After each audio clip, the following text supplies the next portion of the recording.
नमस्कार, हमारी इस खास पेशकश देवास के भागीरथ में आप सभी का स्वागत है। आपके साथ मैं हूं सिद्धार्थ। इस वक्त मैं खड़ा हूं देवास जिले के टोंक खुर्द गांव में। मेरे आसपास जो आप हरियाली, तालाब और हरे भरे खेत देख रहे हैं, इससे आप अपने नैसर्गिक ज्ञान से यहाँ के किसानों की खुशहाली का खुद ही अंदाजा लगा सकते हैं। ये खुशहाली सिर्फ किसी गाँव की नहीं है, बल्कि इस जिले के 1000 से ज़्यादा गाँव के किसानों की यही कहानी है। लेकिन अगर हम थोड़ा पीछे जाएं, बहुत ज़्यादा नहीं, सिर्फ 7-8 साल पीछे अगर फ्लैशबैक में आपको लेके चलें, तो यहाँ के किसानों की खुशहाली ऐसी नहीं थी, बल्कि बहुत ही बदकिस्मत थे। बूंद बूंद पानी के लिए यहाँ के किसान तरस रहे थे। आखिर क्यों था इनका ये हाल? साल 2005, खेत खलिहान सब सूखे पड़े थे। लोग बूंद बूंद पानी के लिए तरस रहे थे। किसान गांवों से पलायन कर रहे थे।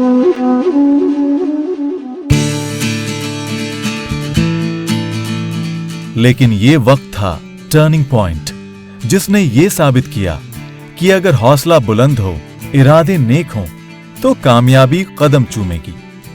हमारी ये रिपोर्ट देवास के उन सैकड़ों हजारों किसानों के अदम्य साहस, संघर्ष और मजबूत इरादों को समर्पित है, जिन्होंने भागीरथ की तरह अपना पसीना बहाकर तालाबों में गंगा को ठहरने को मजबूर कर दिया। गंगा से हमारा मतलब उन निर्मल आसमानी बूंदों से है जो चंद रोज ही बरसती हैं, वरना गंगोत्री से निकलने वाली गंगा को तो हम कब से मैला कर रहे हैं। देवास जिला इंदौर से लगभग 40 किलोमीटर और मध्य प्रदेश की राजधानी भोपाल से 158 किलोमीटर दूर है। ऐसा कहा जाता है कि मां चामुंडा और मां तुलजा देवियों के वास का स्थल है देवास। देवास यानी देवों का वास।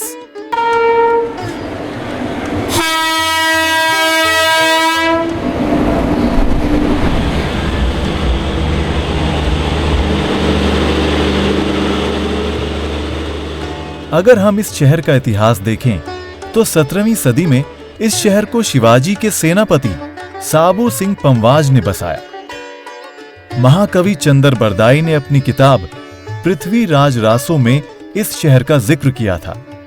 इतिहास में ऐसे प्रमाण हैं कि पहले इस शहर में पानी की अच्छी व्यवस्था के लिए बड़ी संख्या में तालाबों, कुओं और बावड़ियों का निर्माण किया गया, जैसा कि हम जयपुर, उदयपुर और जोधपुर जैसे शहरों में देखते हैं।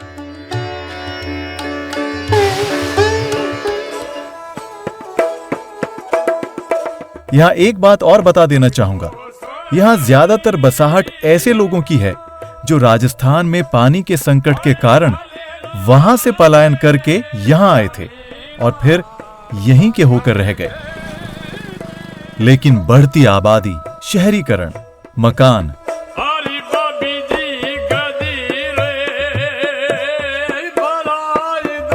देवास स्टेशन गवाह है 25 अप्रैल 1990 की उस तारीख का, जब इंदौर से चलकर 50 टैंकर वाली रेलगाड़ी पानी से भरी हुई पहली बार स्टेशन पर आई और पूरे शहर में इसका पानी बांटा गया। लेकिन इसके बाद बदस्तूर ये सिलसिला जारी रहा। 1-2 दिन नहीं, अगले बहुत समय तक सिलसिला जारी रहा। लेकिन जरा सोचिए देवास जिले के 1000 से ज़्यादा उन गाँवों के बारे में, जिनके बारे में ना सरकार ने सोचा, ना प्रशासन ने। आखिर उनकी प्यास कैसे बुझी होगी?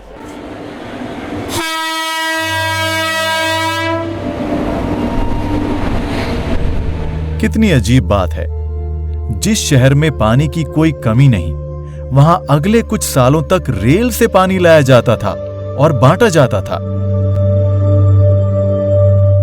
दरअसल जल संकट इन गांवों में 60 के दशक से ही दिखने लगा था।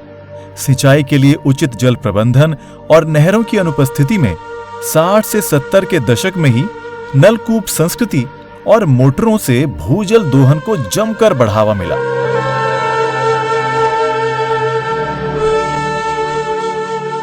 नब्बे का दशक आते आते पीने के पानी के भी लाले पड़ने लगे। देवास के कलमा, टोंकला, धतुरिया, नेपानिया, गोरखा, पारलिया, इन जैसे असंख्य गांवों के किसानों के लिए खेती अब बीते कल की बात थी, और अगर होती भी थी तो बहुत ही कम।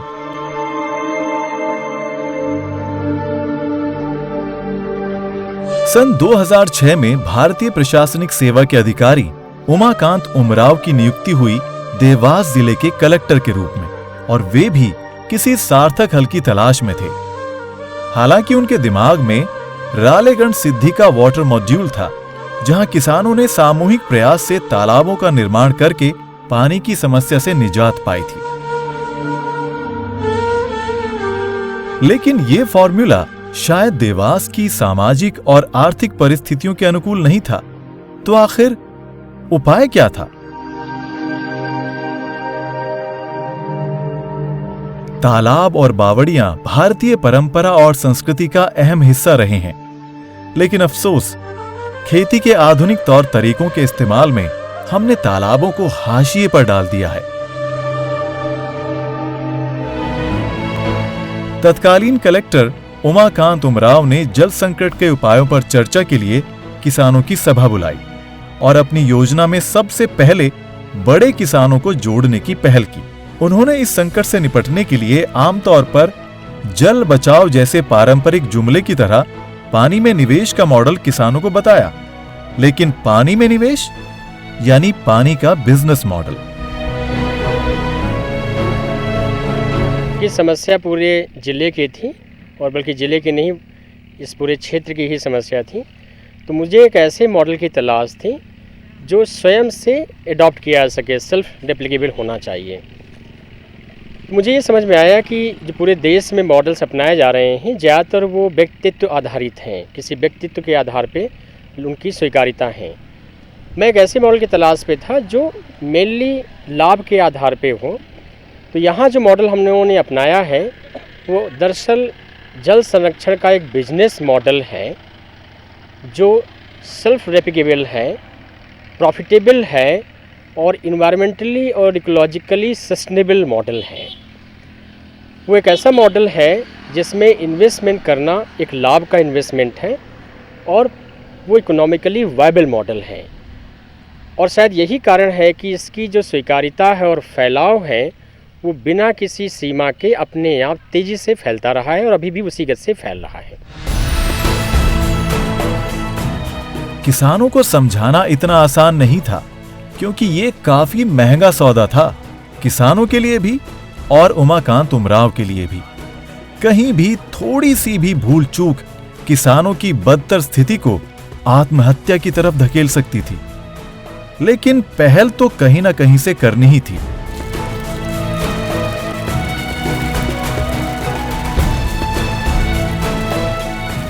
जितने भी आदान हैं कृषि के, चाहे वो फर्टिलाइज़र हो, अच्छे बीज हो, कीटनाशक हो, सभी में केवल इतनी ताकत होती है कि प्रोडक्शन को 10 या 20% बढ़ा सकते हैं।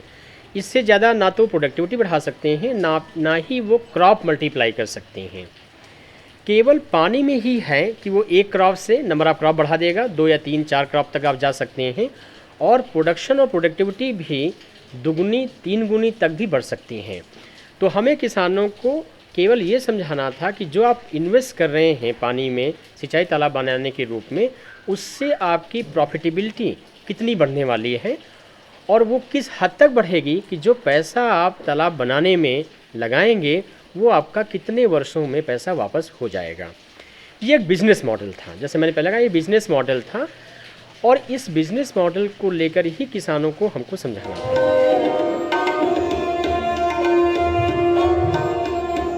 निपानिया गांव के पोप सिंह एक बड़े किसान हैं। जमीन काफी है, लेकिन उस पर 10% से ज्यादा जमीन पर खेती नहीं कर सकते थे। उन्होंने सशंकित मन से ही सही इस योजना को अपनाने का मन बनाया, लेकिन सबसे बड़ी समस्या अभी भी पैसों की ही थी। लेकिन पोप सिंह की सहमति उमाकांत उमराव की तालाब निर्माण योजना में मील का पत्थर साबित होने वाली थी। इसीलिए बैंकों को भी अपनी पॉलिसी में लचीला रुख अपनाने को कहा गया।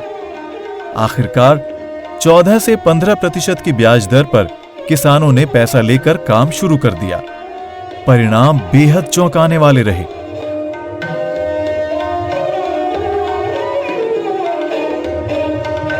पहले मेरी ज़मीन में सूखा था, कोई पानी का साधन नहीं था। उसके बाद में फिर कलेक्टर साहब आए यहाँ एक बार, उनसे मैंने किया, साहब हमें तालाब खुदवाना है। तो उनने के खुदवा लो। मैंने कहा साहब वो क्या है कि बैंक वाले हमको लोन नहीं देते हैं, उन्हें कहा हम दिलाएंगे आपको लोन। मैंने कहा साहब सुनते नहीं, वो तो भगा देते हैं। बोले कि नहीं कैसे भगाएंगे, हम आपको लोन दिलाएंगे। फिर उनके ज़रिए हमने बैंक में कार्रवाई करी, हमको 10 लाख का फिर लोन मिला और 4 लाख रुपए हमने हमारे निजी लगाए चौथान। उसके बाद 10 लाख रुपए मिले हमें। उसके बाद में ये काम चालू हो गया और ये तालाब बन गया। पहले तो हमें ट्यूबवेल थे हमारे पास में, तो हम 10-20 बीघे में कवर करते थे। अब हमारी सारी ज़मीन सिंचित हो जाती है 101 बीघे करीब में। तालाब में पानी बामुश्किल पहली या दूसरी बारिश में ही भर गया और उनकी खेती लहलहा उठी। जो बैंक उन्हें कल तक कर्ज देने में आनाकानी कर रहे थे, अब उनके आगे पीछे घूम रहे थे, क्योंकि बैंक का कर्ज उन्होंने जल्दी ही लौटा दिया था और अब अपने खेतों से एक नहीं बल्कि 3 फसलें ले रहे थे। पोप सिंह सचमुच कलेक्टर की तालाब निर्माण योजना में मील का पत्थर बन चुके थे और उसके बाद तालाब निर्माण की बाढ़ आने वाली थी। आज पोप सिंह इस तालाब की बदौलत काफी संपन्नता अर्जित कर चुके हैं और उन्हें अपनी इस उपलब्धि पर बहुत गर्व भी है।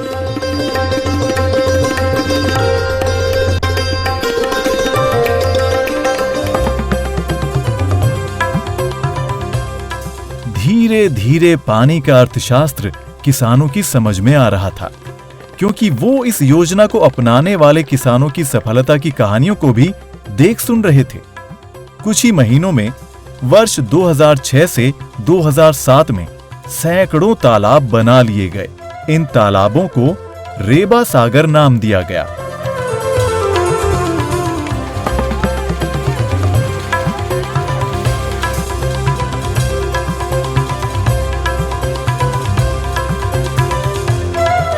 तालाब बनने से जो विकास हुआ है, जो समृद्धि आई है, इसका उदाहरण आप जहाँ बैठे ये दिख रहा है। ये मकान, ये गाड़ियाँ, ये मंदिर, ये सारे जो है देन तालाब की है। हमने जो देखा है तालाब बनाने के बाद में, जैसे 10 बीघे पे 1 बीघे का तालाब बनाया, 20 बीघे पे 2 बीघे का बनाया। पहले एक खेती होती थी, एक फसल होती थी, उससे उत्पादन उतना मिलता था, लाभ कम मिलता था। अब खरीफ की फसल होने के बाद में एक पलेवा करके रबी की फसल मिलती है, तो मतलब 3 गुना लाभ मिलने लग गया उससे।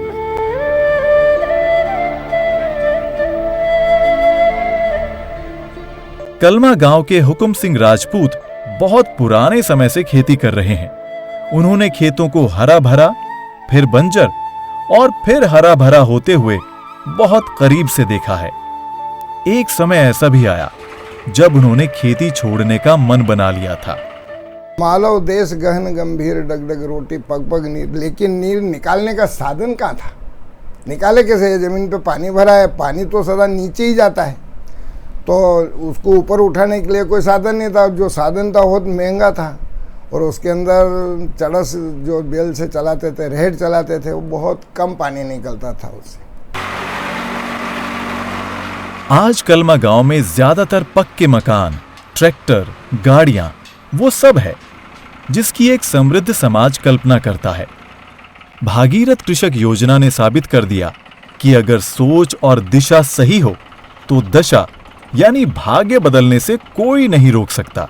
1.5 हेक्टेयर जमीन जो है उसमें पहले सिर्फ 4-5-6 कुंटल अनाज से ज़्यादा होता नहीं था, और आज उसमें वो जो पहले होता था वो तो होता ही है। इसके अलावा जब पानी फेरते हैं तो कम से कम 120 कुंटल के करीब गेहूँ बढ़ गए, और उस तालाब की ही देने। और वो 8 बीघे में एक तालाब जो करीब करीब 1 बीघे में बनता है या 1 बीघे के करीब बनता है, वो उसको डेवलप कर देता, उतना पानी उसके अंदर पूर्ति हो जाती है। तो अपने को 1 बीघा ज़मीन मान लीजिए, इसके बाद में भी उसमें दूसरी फसल बाद में भी थोड़ी अंदर भी हो सकती है, उसकी पाल के ऊपर अरहर भी हो सकती है। यानी तालाब की ज़मीन बेकार बिल्कुल नहीं जाती है।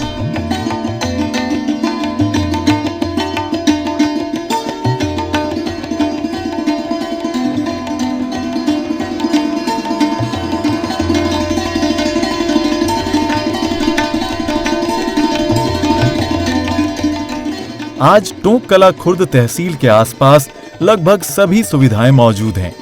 पैसा आने से इनका जीवन स्तर भी बदला है।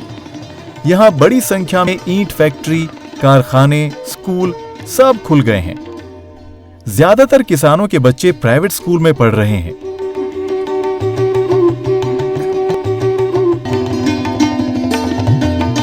बड़े किसानों के तालाब निर्माण का असर छोटे किसानों पर भी पड़ा। जो साधन संपन्न थे, उन्होंने तालाब का निर्माण किया, तो इससे छोटे किसानों की समस्या खुद ब खुद खत्म हो गई।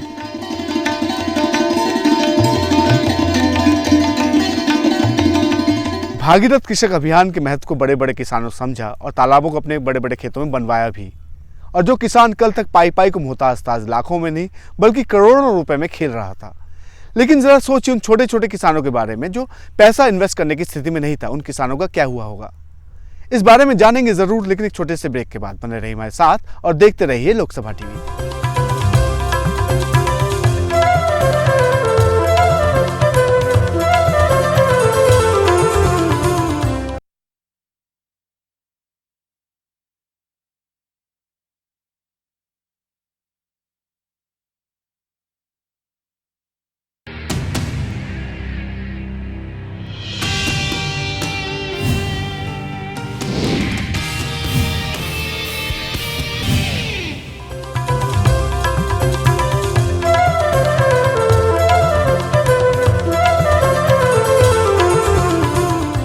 ब्रेक के बाद एक बार फिर से आप सभी का बहुत बहुत स्वागत है। इस वक्त मैं खड़ा हूं देवास जिले के टोंककला गांव में।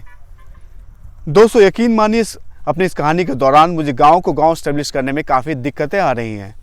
जहां यहाँ मैं छोटी छोटी गाड़ियां या बैलगाड़ियों को देखने का मन बना करके आया था, यहाँ पे बड़ी बड़ी गाड़ियों के काफिले खड़े हैं। कच्चे पक्के मकानों के बजाय बड़े बड़े भवन यहाँ पे खड़े हुए हैं। यहाँ के किसानों की खुशहाली देखते ही बनती है।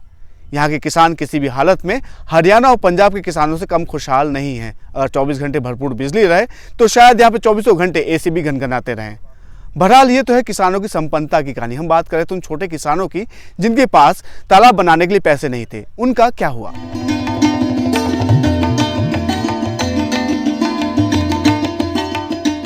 दरअसल भूमि में जल का स्तर तेजी से बढ़ा, जिससे आसपास की जमीन भी उपजाऊ और कृषि योग्य हो गई।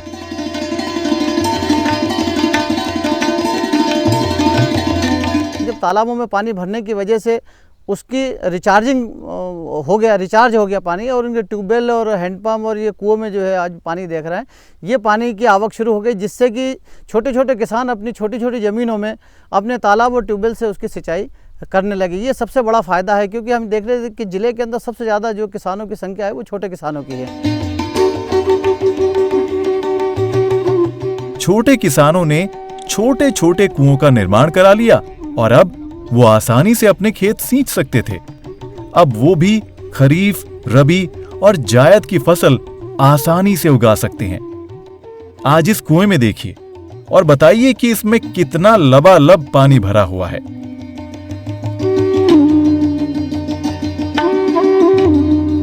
जो तालाबों में पानी इकट्ठा होता है वो नीचे ग्राउंड वाटर को रिचार्ज करता रहता है।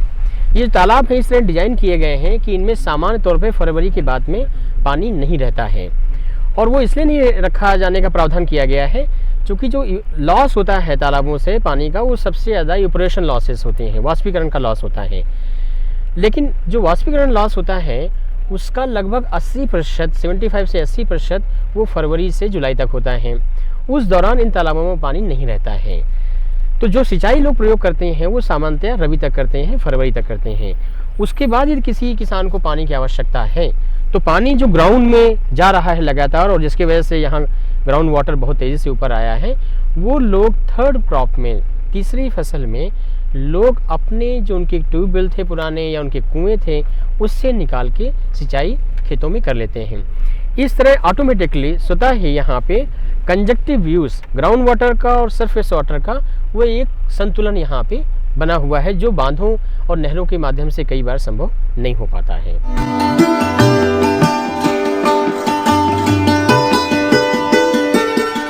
दरअसल ये है पानी का स्तर जमीन से।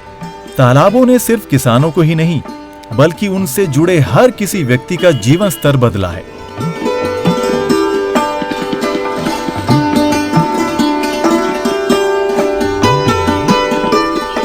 रास्ते में हमने बहुत सारे दुधारू पशु देखे जो तकरीबन हर गांव से थे।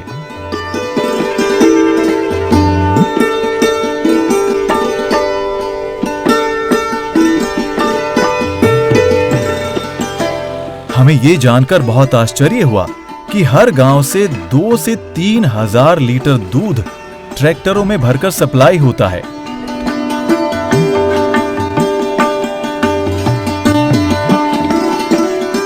पशुपालन में पानी चारे और रखरखाव में अहम भूमिका निभाता है। हरे भरे चारे का असर दूध की क्वालिटी और क्वांटिटी दोनों पर ही होता है।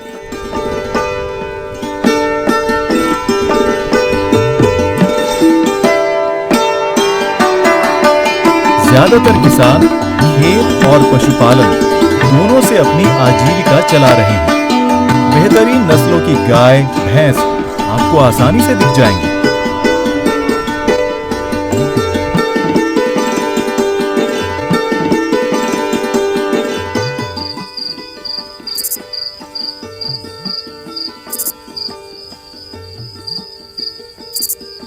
तालाबों का असर सिर्फ किसान या आसपास के गांव समाज पर ही नहीं पड़ा।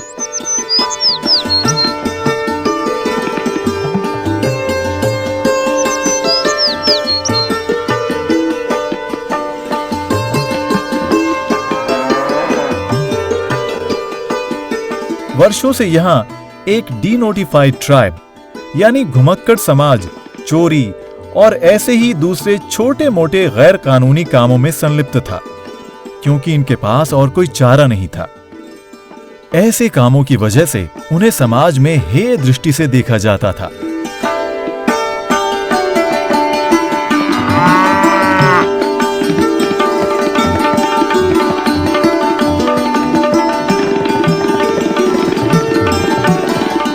इन तालाबों ने इन्हें भी किसानों के साथ विकास के क्रम से जोड़ लिया और आज ये लोग बड़ी संख्या में दुग्ध उत्पादन करके समाज में अपना बहुमूल्य योगदान दे रहे हैं।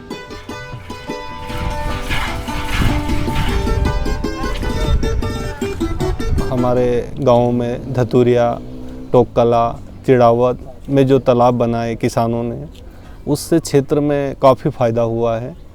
जैसे वाटर लेवल बढ़ा है, पशु नहाने धोने और गेहूं और चना इत्यादि फसलें जो है सुगमता से उपलब्ध होती है और इससे आय का स्रोत अच्छा बढ़ा है।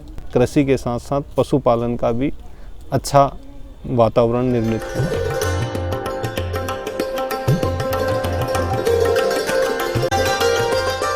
गोरवा गांव की इस महिला सरपंच को भूजल संरक्षण के लिए राष्ट्रपति पुरस्कार से नवाजा गया है, जो अपने आप में एक गौरवपूर्ण उपलब्धि है।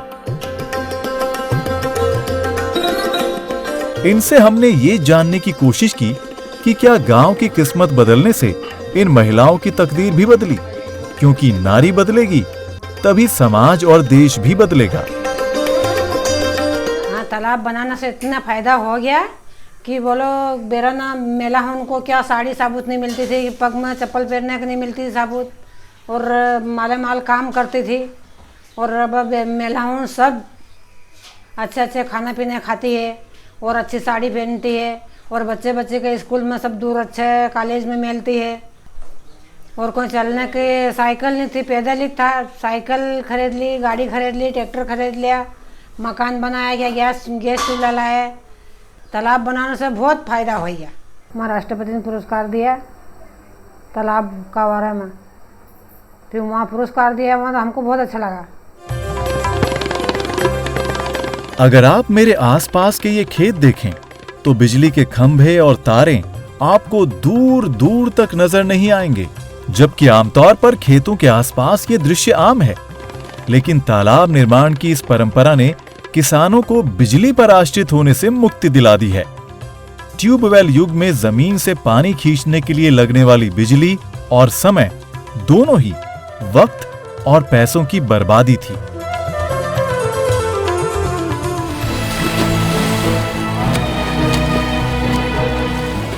देवास के हर गांव में आज सफलताओं की ऐसी कई छोटी बड़ी कहानियां मौजूद हैं, जिसकी वजह से बड़ी संख्या में प्रदेश और देश विदेश से लोग इन गांवों के किसानों के रेवा सागर तालाब की तकनीक को देखने समझने आ रहे हैं। 2007 में मध्य प्रदेश सरकार ने भी इस अभियान की सफलता को देखते हुए बलराम तालाब योजना बना दी, जिसके तहत किसानों को तालाब बनाने के लिए 80,000 से 1 लाख रुपए तक का अनुदान दिया जाता है। इन्हीं सब भागीरथी प्रयासों से किसानों ने अपने खेतों में 10,000 से भी ज्यादा तालाब बनाकर स्वावलंबन की एक नई परिभाषा गढ़ दी है।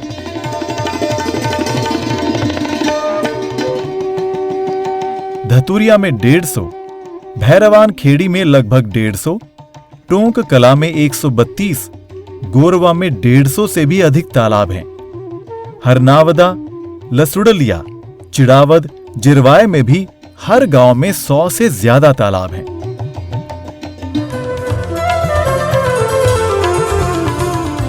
हमारे गांव में अब एक भी मकान कच्चा नहीं है। पहले 1.5 कुंटल या कुंटल का होता था, अब 4-5 कुंटल, 10 कुंटल से 7 कुंटल तक होता है। प्रत्येक किसान के घर में सोयाबीन भरे और सेल्फ है, सब कोई कमी नहीं है फसल की।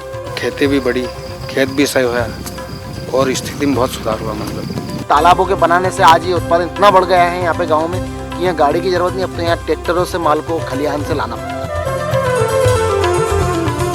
देवास जिले में भी बड़ी संख्या के तालाबों का सीधा असर यहाँ के वातावरण और पर्यावरण पर भी पड़ा। आज यहाँ बड़ी संख्या में काले हिरन, चीतल और बारहसिंगा देखे जा सकते हैं। इसके अलावा 7 से अधिक तरह के मेढक और हमने बड़ी संख्या में तितलियां भी रंग बिरंगी यहाँ पे देखी। इसका सीधा सारा श्रेय जाता है यहाँ के किसानों की मेहनत को, जिनके बदौलत आज यहाँ के वातावरण में इतना बड़ा बदलाव आया।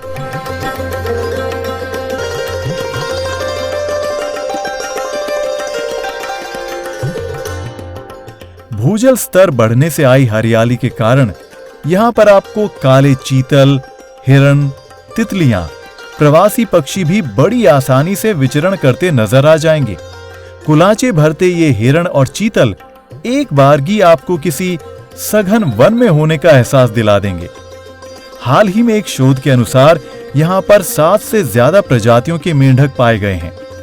दरअसल बहुत से किसानों ने भी वन्य जीवों के पनपने के लिए तालाबों के बीचों बीच छोटे छोटे टीलों का निर्माण कराया है, जिससे कि वहां पर वन्य जीवन पनप सके। ऐसी सैकड़ों जातियां जो वर्षों पहले विलुप्त हो चुकी थीं या फिर प्रवास करने नहीं आ रही थीं, अब झुंड के झुंड में आ रही हैं। आज तालाब निर्माण की ये तकनीक और संस्कृति देवास से बाहर भी दूर दूर तक किसानों में लोकप्रिय हो रही है। देवास के किसानों ने बड़ी संख्या में तालाबों का निर्माण करके सफलता की एक नई कहानी लिखी है। इन्हें अगर हम आज आधुनिक युग का भागीरथ कहें तो कोई अतिशयोक्ति नहीं होगी।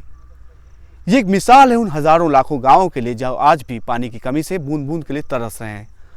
आज भी हमारी जो कृषि की निर्भरता है वो बारिश के पानी पर डिपेंड करती है। सरकार अगर नहरें बनाती है तो भी हमारे अधिकांश जिलों में खेती आज भी सूख जाती है अगर वहाँ पर नहरें ना पहुँच पाए। उनसे सबक लेते हुए आज भी किसानों को चाहिए कि बड़ी संख्या में तालाबों का निर्माण करें, और जो शहरी इलाके हैं उन्हें भी वाटर हार्वेस्टिंग के तौर तरीकों को भी जानना जरूरी है, क्योंकि जल है तो कल है। आज बस इतना ही। नमस्कार। इनारे ताल ने करियो रे कमाल, इनारे ताल ने करियो रे कमाल, किरसन हुई गया माला माल, किरसन हुई गया माला माल, लागा नाम बढ़ावन को, बड़ा बड़ा तालियां ने बड़ी बड़ी पाल है, बड़ा बड़ा तालियां ने बड़ी बड़ी पाल है, पाल पाली अरहर लागी, किरसान की या किस्मत जागी, घर की वही दाल पावना जिमावन को, घर की वही दाल पावना जिमावन को।